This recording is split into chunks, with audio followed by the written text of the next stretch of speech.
আজকে আমরা রংপুরে এসেছি। আমার খুব কষ্ট লাগছে এই কথাটা বলতে।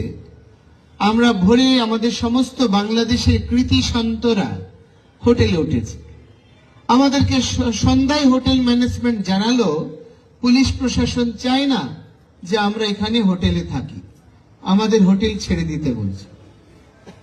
আপনারা কোন পর্যায়ে আমরা বাংলাদেশে অবস্থান করছি, হিন্দুরা কোন অবস্থায় নিপীড়িত হচ্ছে, নির্যাতিত হচ্ছে, এটা বোঝার জন্য তো আর কোনো ক্লাস বা কোনো প্রুফ দরকার হয় না।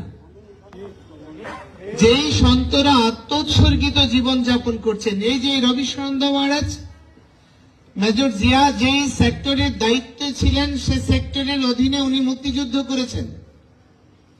তো যেই মুক্তিযুদ্ধে 30 লক্ষ শহীদ আত্মোৎসর্গ করেছেন এবং বর্তমান যে অভ্যুত্থান হয়েছে এখানেও হাজার হাজার আত্মোৎসর্গ করেছেন।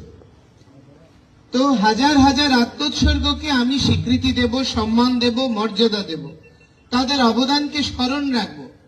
তাই বলে কি 30 লক্ষ শহীদের আত্মত্যাগকে ভুলে যাব? এই শিক্ষা কি আমাদেরকে এই আধুনিক শিক্ষা বা উন্নত শিক্ষা দিতে পারে? তো প্রশ্নটা হচ্ছে, যেই সন্তরা নিজের পারিবারিক জীবনগণ্ডি